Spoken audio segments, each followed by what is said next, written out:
Hi and welcome back to Scotty's Tech.info. I'm Scotty with my co-host Cletus, and we're just hanging out here in quarantine, self-confinement.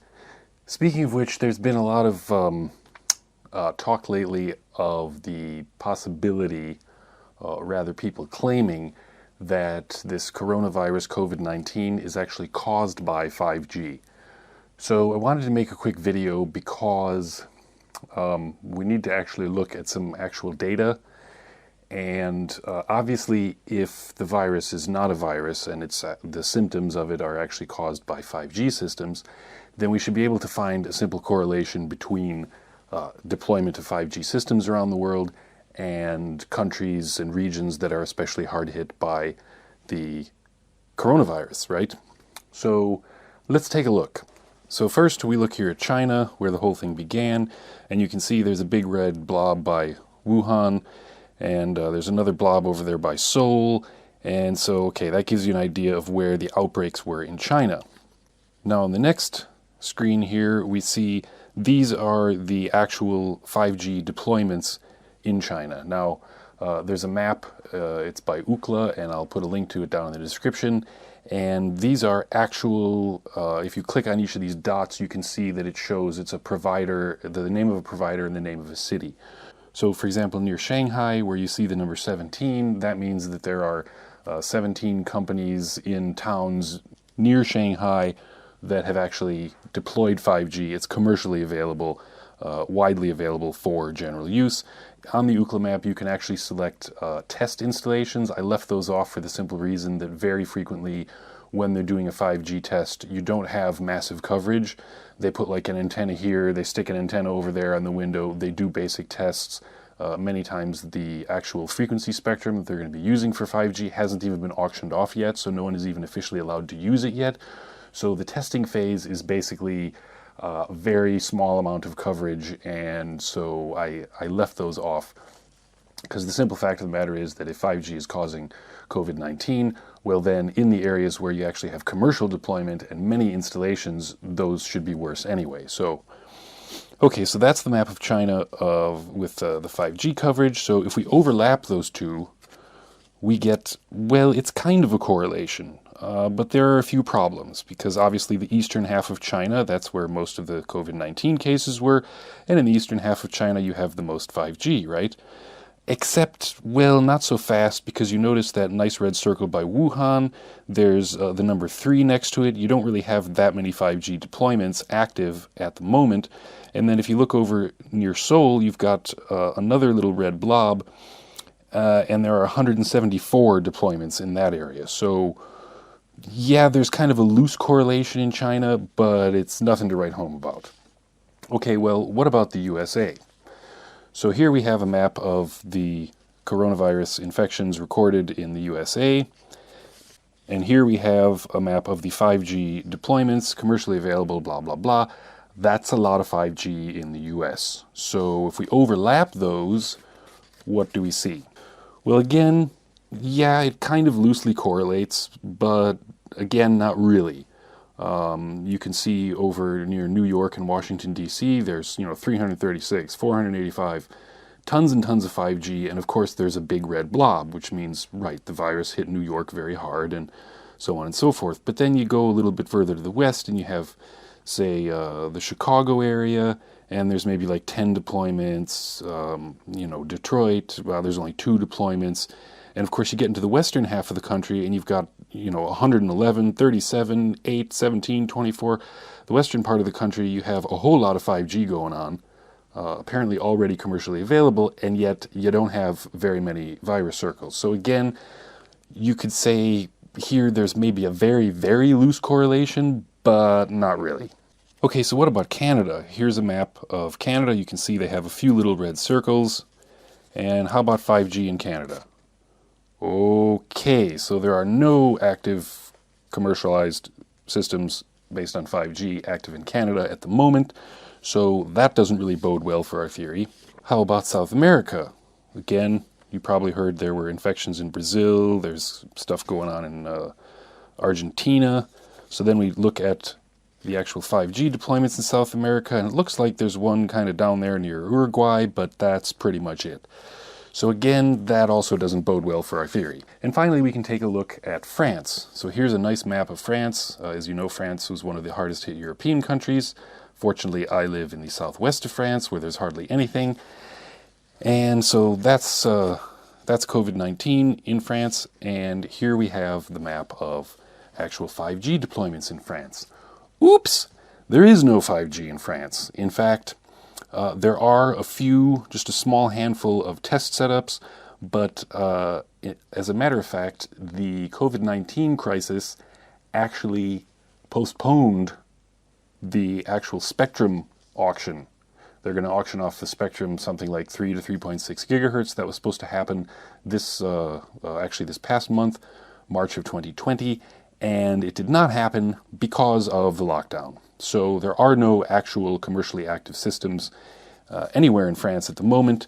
So again, that does not really bode well for our theory that COVID-19 is caused by 5G. And this is kind of the point. If you have a theory about something and you can very easily find counterexamples or evidence that the theory doesn't work, then most likely the theory is probably not correct. In fact, it's rather dangerous to try and find one thing to blame everything on.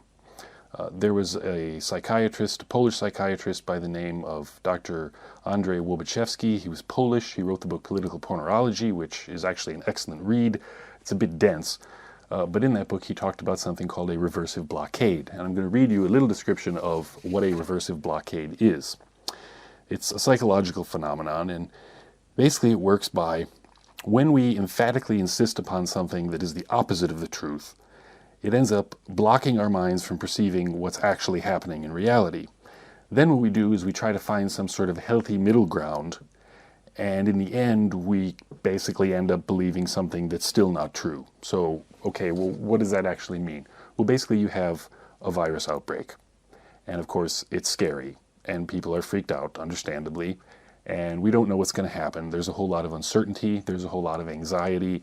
This has never happened before. And so we could simply accept the fact that it's a virus. But instead, we know that from reading various studies and maybe watching some of my videos, you know that things like 2G, 3G, 4G, Bluetooth, Wi-Fi, and 5G, all these wireless technologies, there have been many, many, many studies done. There have been studies done by various doctors, various other health professionals. Physicists have published papers in prestigious journals talking about, this stuff is not good. And I've talked about a lot of that stuff in my previous videos. So because we have this virus, and this causes uncertainty, anxiety, whatever, and then because we have this knowledge that, okay, but we know that wireless is bad, and maybe we're kind of worked up because we want to get rid of the wireless stuff. So then we start blaming and we say, there is no COVID-19 virus, it's all just the 5G. But then we have a problem, because when you look at the counterexamples, suddenly you have to go, wait, hang on a minute, how do I justify this? How do I rationalize it? For example, the graph I showed about Canada. How is it that if there's no 5G in Canada, they have COVID-19 cases? And then, of course, you start rationalizing in your head and you say, well, yeah, okay, that's because it's caused by the 5G, but it was caused by 5G in the US, and it was people in the US, and they crossed the border north into Canada, and that's how those dots got there.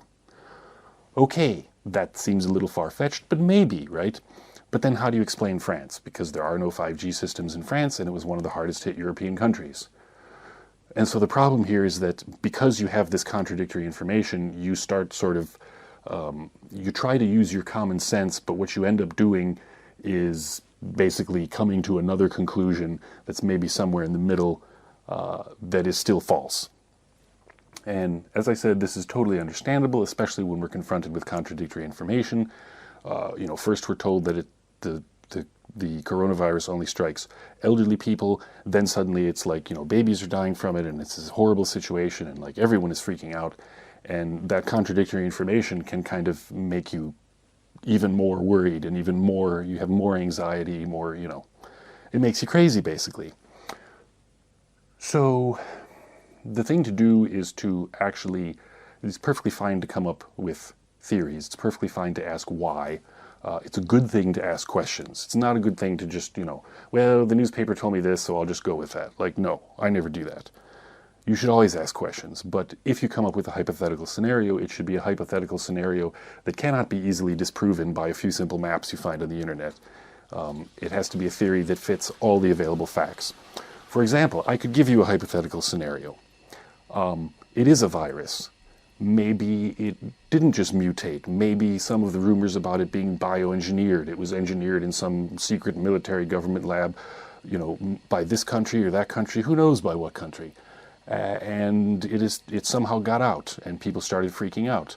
And then maybe even it mutated, and other things happened, and, it's still a virus. It will still spread like a virus, but there's still, we don't maybe have all the details about what's going on, and maybe we won't for some time yet.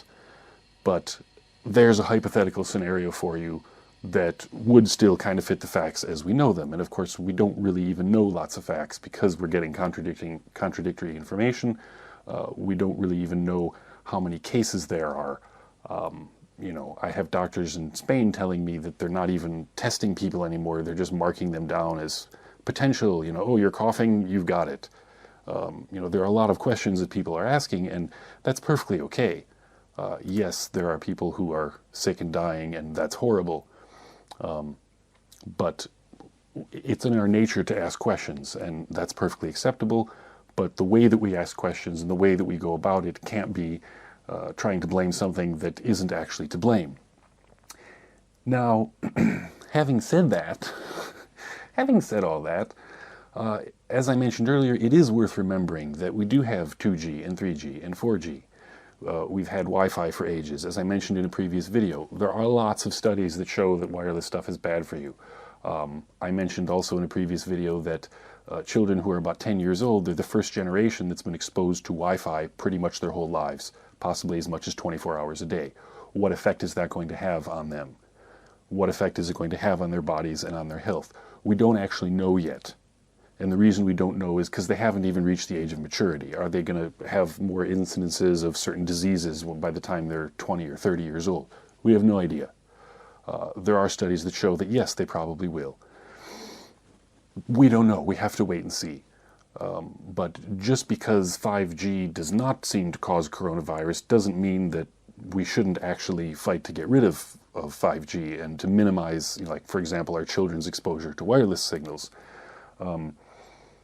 Also, there are other things that are compromising our health. If you're eating McDonald's every day, if you live in a big city and you're inhaling, pollution, car exhaust and stuff, all the time.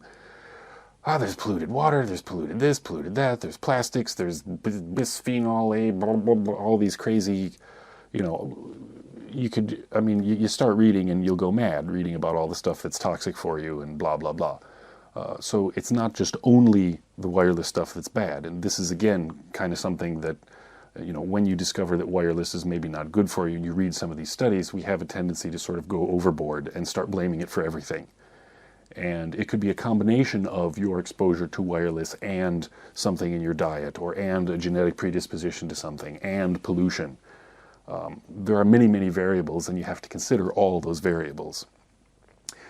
So, in the end, time will tell what's actually going on with this virus, but I don't really think that we can say that COVID-19 is actually, the symptoms are just, it's all caused by 5G, because that simply doesn't make sense.